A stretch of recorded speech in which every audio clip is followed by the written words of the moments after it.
Kathleen Fatima. These two remarkable words sum up the resilience, determination and obsessive commitment to overcoming obstacles that any man could ever muster.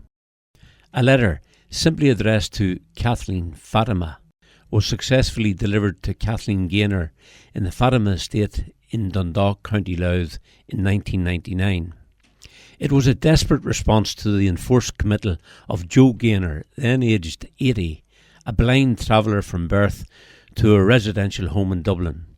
For a man who had travelled and played music outdoors throughout Ireland for over 50 years, this was an imprisonment that he could not bear. He persuaded a friendly orderly to write a note to his sister Kathleen, begging her to take him home. Joe had no idea where she lived, other than a place named Fatima.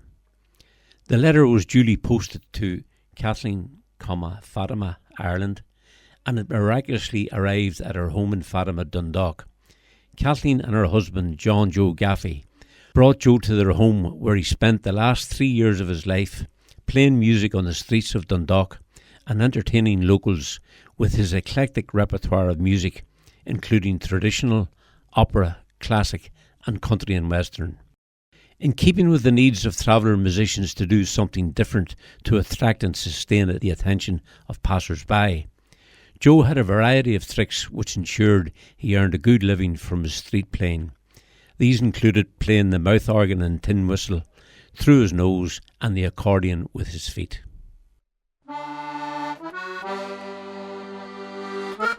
This is the remarkable story of Joe Gaynor and other Irish traveller musicians, told with the help of Paddy Keenan, Mikey Doran, John Purcell, William Bigfoot Dundon, Simon Doyle, and his daughters Winnie Marie and Bridget and Colette Joyce. Joe was born in 1921 and from an early age was a pupil at a special school for blind children in St Joseph's in Cabra, Dublin. As a young man, he spent many years visiting and staying for long periods with Paddy Keenan's family in Ballyfermot.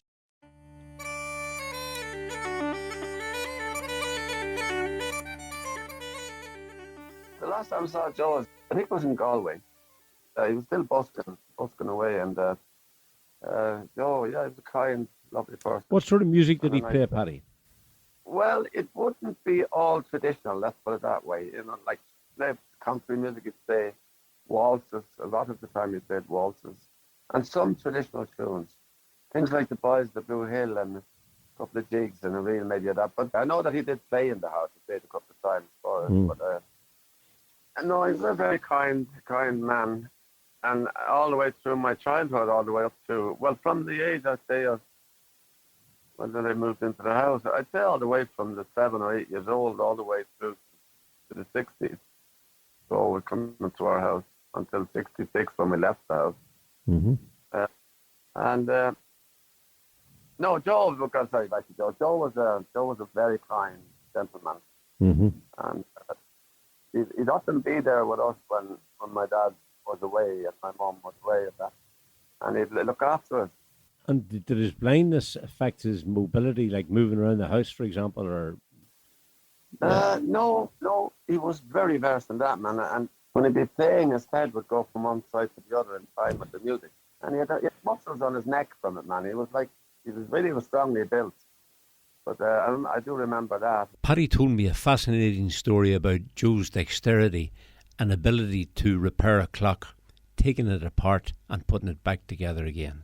What I said about the clock, I mean, for a blind man to, first of all, of course, he looked at it, opened it, felt it, all done by feel.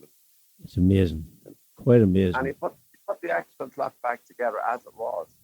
Johnny was amazed. Well, both of us were amazed. And when we told my dad, he didn't want to believe it. He didn't think it was possible, And he was a great lad. So I had a great time for him. And even after, I hadn't seen him in years and years and years, until I saw him there in Galway busking. I couldn't believe it. He was still alive and playing Joe.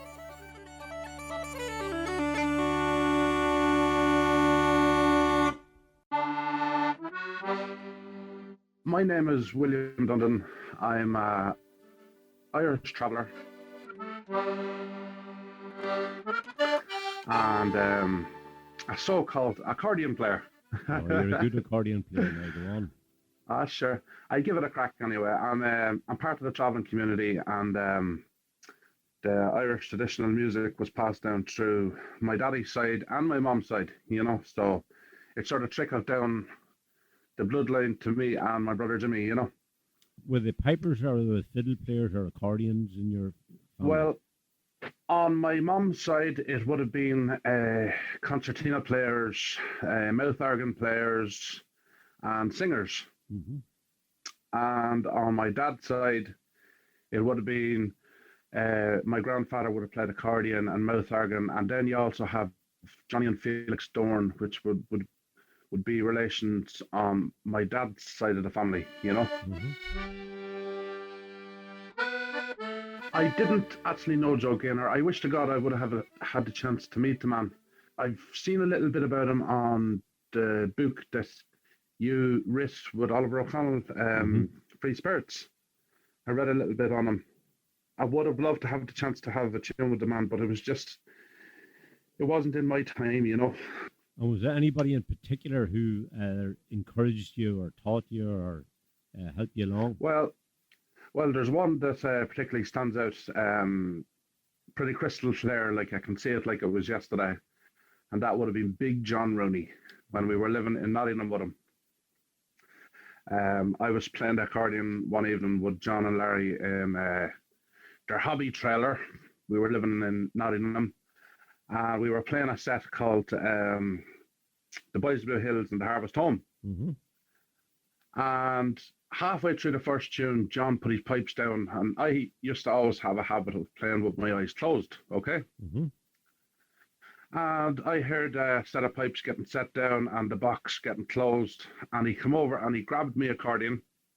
He said, "William, if you're going to play the Boys of Blue Hills right, you have to get this triplet right."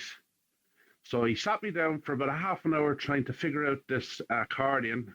He played the accordion for me, the Boys of Blue Hills, properly, and I was going to and fro. I was giving the accordion to and fro to him, if you know what I mean, to get the fingering right. Yes. But eventually I got it done, and he said, we'll play the set as a complete set. So we played the set as a complete set, and he was over the moon that he taught me how to play it, and I was over the moon to learn it. So it was one in particular, like he was always a homely man, God rest him, and so was the Rooney family, the Doran family themselves as well. Like, you know what I mean? They always made you feel part of the furniture, you know what I mean? You were there, And sure, I suppose if we could all go back, we'd all be sitting back there with Johnny and Felix Doran, with Joe Gaynor, the whole lot of us sitting in one big session.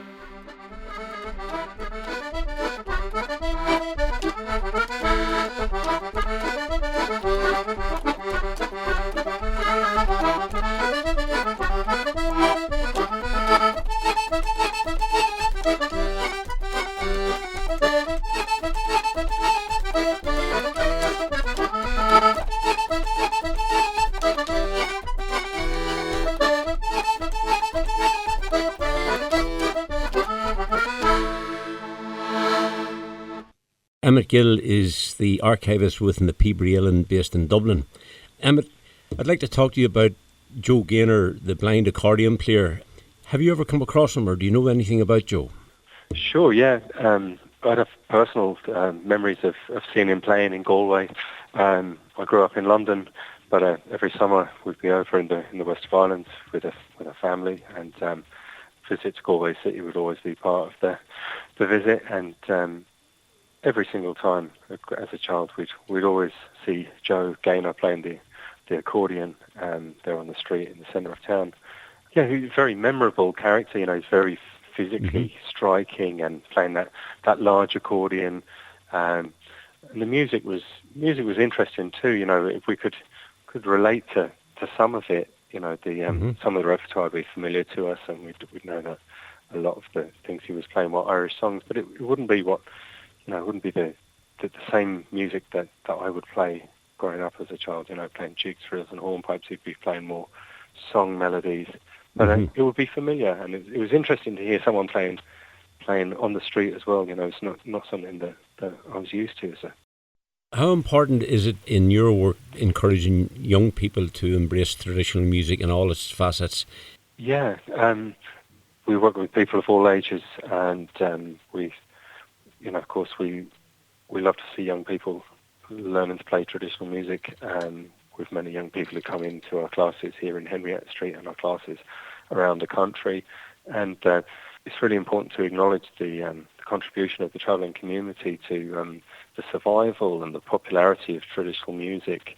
As a piper, we're all aware of the great legacy of players like Johnny and Felix Doran, and the wonderful music that they played, and also the inspiration that they provided for other people to take up the pipes. People like Willie Clancy, who heard both Johnny and Felix playing, and the likes of Martin Rochford and John Kelly, who would have heard Johnny Doran playing as well. With that repertoire that was carried by these musicians, just the excitement of them arriving in places as well. So, we're as pipers, we're aware of the importance of the travelling community, and it's important that we pass this knowledge and acknowledgement as well onto younger musicians. As part of the research, I went looking for recordings of Joe in Dundalk and met Susan Gaffey, his niece. Susan kindly gave me a loan of 3 briefcases of Joe's. They contained over 50 cassette recordings of the music Joe liked to listen to, classic and traditional. But to date, I have been unable to find any recordings of Joe himself. This research led me to other local traveller musicians and singers. Colette Joyce is a member of the County Louth Women's Traveller Group, managed by Eileen Haburn, the Community Development Officer at Louth Local Development. Colette introduced me to the singing of her late mother, Nellie Quinn MacDonagh. The first misfortune I may blame, when the devil attended. My mother was Nellie Quinn MacDonagh. She married MacDonagh then. She was born in Ardee in County Louth. She was raised in between Westmeath and Cavan, probably mostly Cavan. They lived on the road, and Cavan seemed to be very good to them, so they stayed. My horse was quickly stabled, and dash without delay. Around by Ballysally, where I first joined Bridgie Gay, it through those meadows we did go, and dash without delay. It's what a loaded pistol I took her life away. I suppose her singing would have came mostly from her father's side. Her mother could sing as well. My grandmother could sing, but my grandmother would have been a very shy woman. My grandfather would have had more confidence, and he was, well, I'd never met him, but from what I heard, he was a really good singer. Get people saying that when he sang, everything was silent. He could bring a place to a standstill with his voice. And it was all a cappella. Like, he didn't have music behind him. And my mother was the same. My mother loved singing. She loved just a voice. Now, she did enjoy music as well, but she loved the voice. And she had a strong voice herself, so she could hold a tune. And was she singing from a very early age, do you know? She was. She said the first time that she remembers singing, she was probably about 5. And her father put her sitting on a bar in a pub on a fair date. She never told us where the fair was. She probably didn't remember. And she sang The Pub with No Beer. At 5? At 5 years old. Amazing. Yeah, and she said everyone was just staring at her. And then she said after she sang, she was getting the halfpennies and the pennies, and also she wanted to keep singing then. She wanted to do more of it. For this last 6 months we are smuggling out in ourself and the Joyces, and young Martin Quinn would me ride turn the Dearnan, right turn and the dandy. She kept singing after that then? She did keep singing, yeah. She would have been she would nearly been the matriarch of the clan, really, because especially when it come on in years, she was very well respected by all her own people. And every gathering, they wanted her there. Everybody called her Auntie Nelly. Like, no matter who met her, it was Auntie Nelly. And they all wanted her at any functions or whatever that they were having. So we were at everything. We went everywhere. Weddings, parties, whatever, we were there. And she'd always get to sing a song going. Right to Nandy. You'd pity poor Coney, you'd pity him then. To see his poor nose hanging down to his chin. Where was she getting her material from, her songs? My mother couldn't read and write. She couldn't barely spell her name. It was just from listening to songs, listening. She loved music. She loved listening to songs. And she could learn them within an hour. If she heard a song within an hour, she'd know that song. She had a good memory. Yeah. Some of the songs that you introduced us to on the Facebook, they're songs now. I've been around, mainly traditional music, been around singing a long time. I never heard those songs. They're unique sort of songs. Where was she getting that sort of stuff? It would have come from her father, especially that one, William Scanlon. And then she had a good few songs from him. She had another one now, Barbara Allen. Yes, it's a big song. Yeah. She kind of had a different version. Like, the only one I would hear probably would be Dolly Parton's version. And now we can listen to Nelly singing Barbara Allen in a recording made in Dundalk in 2014. Where Barbara she was living, my master is sick and he sent for you. If your name is Barbara Allen. Nelly and Joe were part of a wider but small group of Irish travellers who bestowed on us a great legacy of traditional music and song.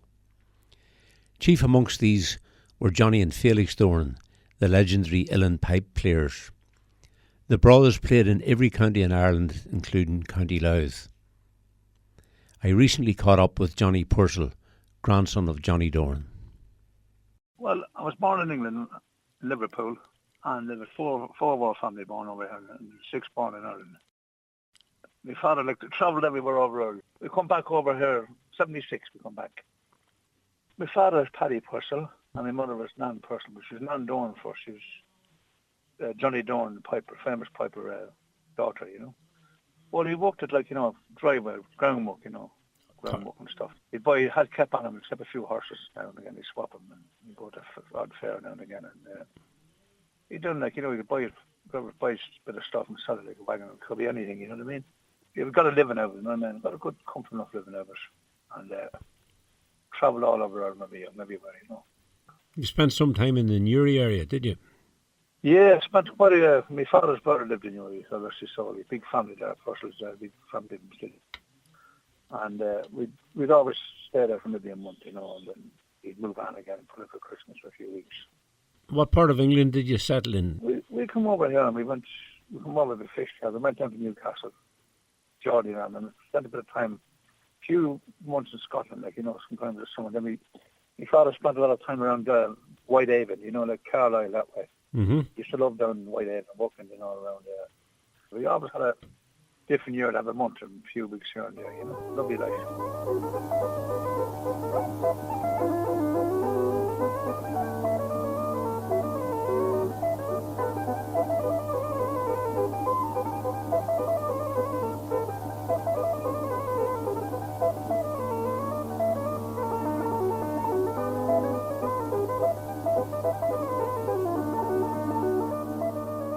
First piper I ever heard playing was John Rooney, and when I camp one time, and then my brother-in-law Paddy Rooney was married to my sister Kathleen, and he excited to get a practice set, and so I went on and got one as well, and we didn't know what we're getting ourselves into, but there you go.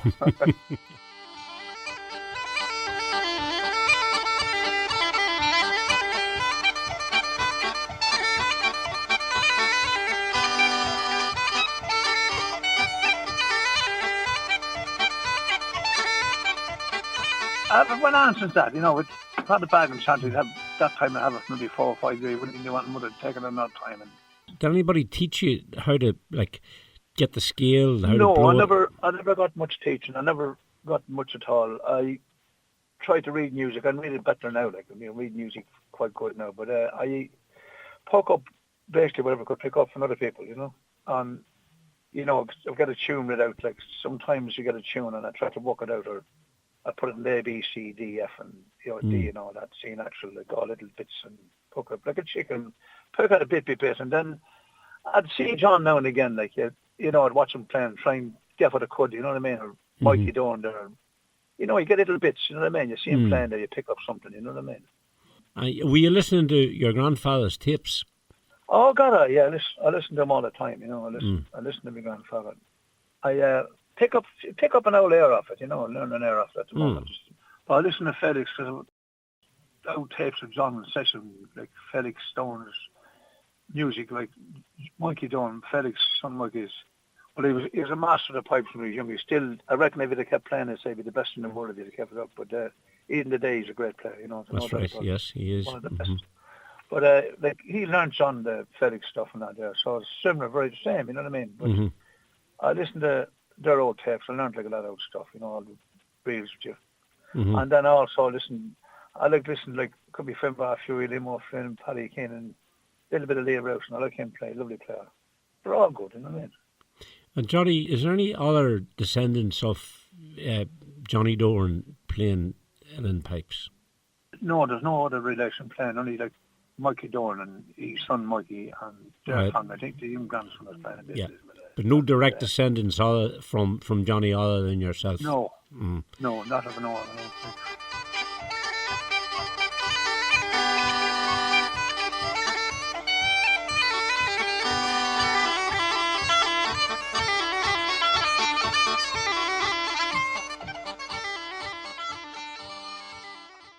Mikey Doran, son of Felix, learnt his piping from his father and famously appeared on TV and on stage at folk festivals with his father throughout Britain and Ireland in the 1960s. He is very much the patriarch of the Felix Doran legacy, and he and his family continue to maintain the tradition of his father from his home in Cheshire. I was born in South Shields myself. My brother Peter was born in Dublin. He's 12 months older than me. He would have been born in around 52, and then he made his way, I think, up to the north, to Scotland, where my father's mother-in-law, father, mother, and father-in-law was living, and then we made our way to Preston. So it must have took him at least 12 months to come from Scotland down to Preston, slowly travelling. My sister was born there, Uilleann. Uilleann obviously learned to fiddle years ago in the big house that we were going to get to at the end. Made our way down again from there then to Haywood, where another sister, Margaret, was born. And then from there, from Haywood, then we ended up in Manchester.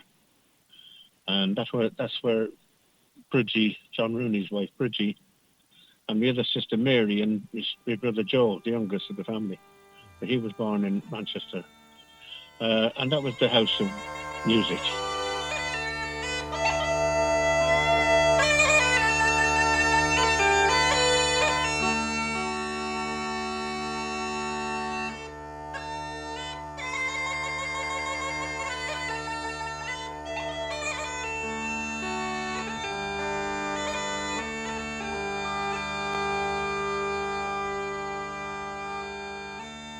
For the short time he taught me a bit of whistling, he showed me on the whistle the Angela bells. You know, when you hear the big bells in the Angelus. The Angelus bells, yeah. And then he started from the bottom up along, up to the top, and back down again. And then the first tune that he taught me then was the Rexamala. The next one was Hoppers and Brass. That was sort of an easy tune to pick up. But in fairness, it was fairly good to pick up. It was a music house, and it was not many old music all the time. So it was lodged in the head, if you know what I mean. There used to be an awful lot of people coming to the house. He tried to learn Michael Goodwin, the piper. He used to be a Scotch fella. He also played his own Scotch pipes as well, Michael did. And he came down to my daddy and he learned the pipes. He used to come down and play. And then there used to be another fellow called John Gandley, the fiddle player, that was played with me daddy, and he's been seen in a few videos with me daddy. And then we had Michael Conroy, the mouth organ player. Mm-hmm. He was another lovely fella, great player. Was he English or Irish, Michael Conroy? He was a proper Irishman, mm-hmm. All Irishmen they were. And then Parky Burns, I remember Parky coming down several times. Used to go away with me old fella onto, Buckins. Used to go into Buckins, and he went with my daddy and myself to Stoke-on-Trent. Was that a club or a gig or? No, it was a university, a big college, I think it was.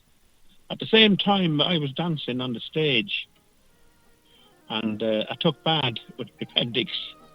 And lucky enough, I had played a few tunes before, but I got bad and I collapsed on the stage, and I was rushed to hospital.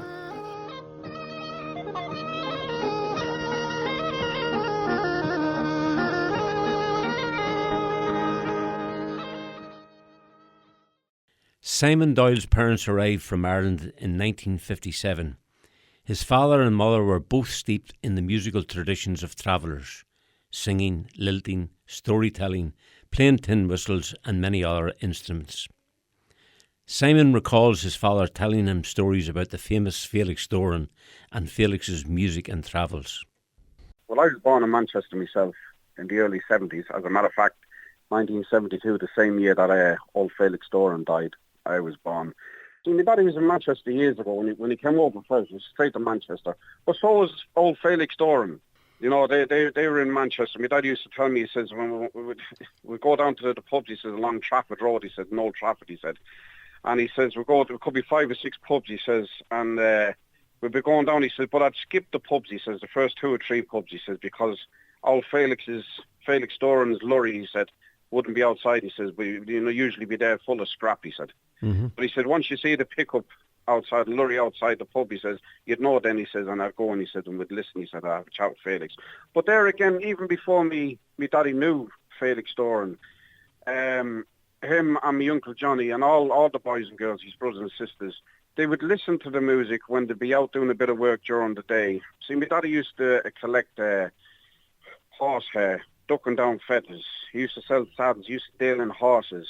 Mm-hmm. But when he'd be out, as they'd say years ago, in the country or out earning a living, they'd go into a pub years ago into town. Now, you're going through the front door, you'd have a shop on the right-hand side and you'd have the pub, the bar on the left-hand side. Mm-hmm. And my daddy and his brothers, they'd go into the pub and they'd have like a gramophone and they'd listen to the music, maybe hornpipes or reels or whatever. Simon started playing uilleann pipes at age 18, initially self-taught. I ordered a bag and chanter when I was 18 years of age, got them 3 months later, and I got a book with them. And I could read a small bit of music, the dots of music in and out. Of particular interest to Simon was the piping of John Rooney, itself modelled on Felix's playing. I'd heard of John all through the years, and I knew his in-laws, old Felix Doran's sons and daughters, drove all from any part of England to come to my house where I was staying if I wasn't out travelling. Sometimes, the music would be flowing from maybe 3, 4, 5 o'clock in the morning, all night. As a matter of fact, I can remember back around about, I think it was 94, 95, we were out travelling, we were stopping down near London, near Croydon, as a matter of fact. Mm-hmm. And I just pulled into 3 field loads of where the travellers were stopping. And they pulled my trailer in, and one of the boys came up to me. He's Peter Doran. No, sorry, he was Joe Doran, old Felix Doran's son. He said, I believe you're Simon Doyle. He said, I am. So he said, you play the pipes. I said, that's right. So he says, my brother-in-law, he says, John Rooney, he says, was here for a few weeks, he says, but he's only after pulling out, he said, yesterday, he said. So he says, that's a strange coincidence. You came in, he said, but he said, you just missed John, he said, in the line of around about a day, he said.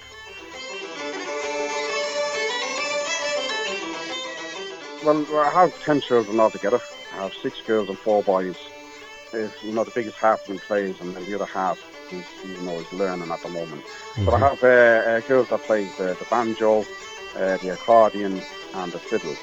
And also boys that play the pipes. But I've taught them all myself.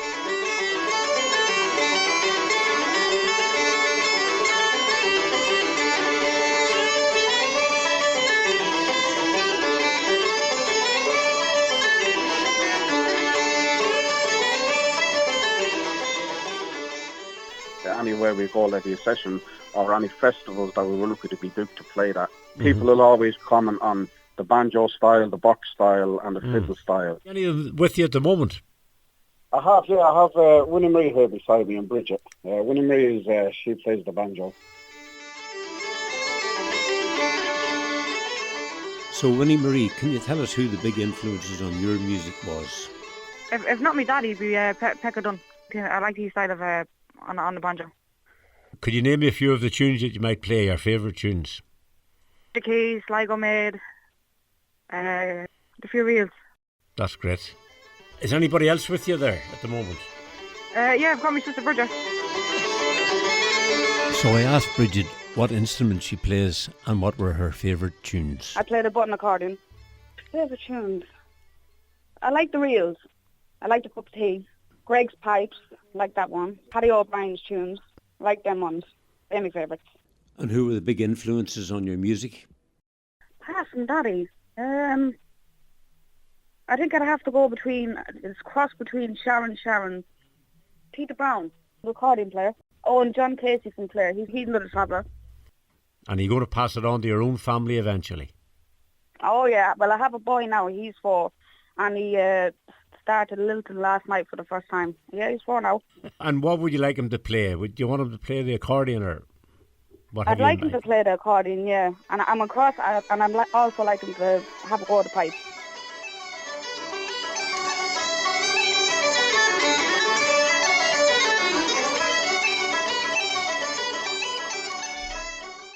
Martin Collins is co-director of Pavy Point, a national non-governmental organisation which works to promote the culture and heritage of travellers in Roma. I'm going to be very honest with you. Until I read your own book, Free Spirits, I actually wasn't aware myself of the level and the immense contribution that my people made to Irish traditional music. And as I read the book, as I went through, every page, I got more and more and more proud of what my people have done for Irish traditional music. In addition to their work on policy making and support services, Pavy Point also resource and celebrate traveller identity, culture, music and heritage.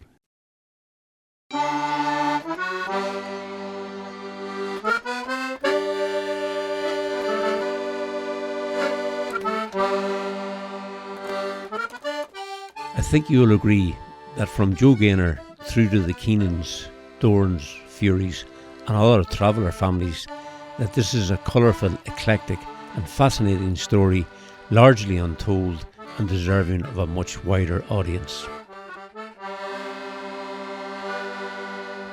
And a final word from accordion player William Dundon. Tommy, it's of great importance for any travelling man, any travelling woman, child, if they're playing any sort of music whatsoever.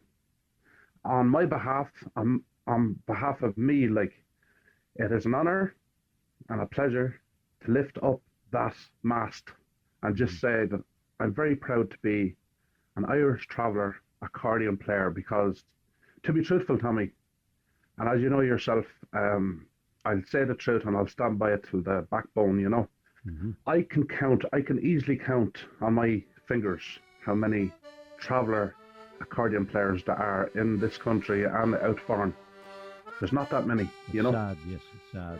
It's very sad, and not only traveller accordion players, even if you want to go pipers now, if you want to change the instrument to pipes, there's only a handful, you know what I mean? There's maybe 12 or 13 in total,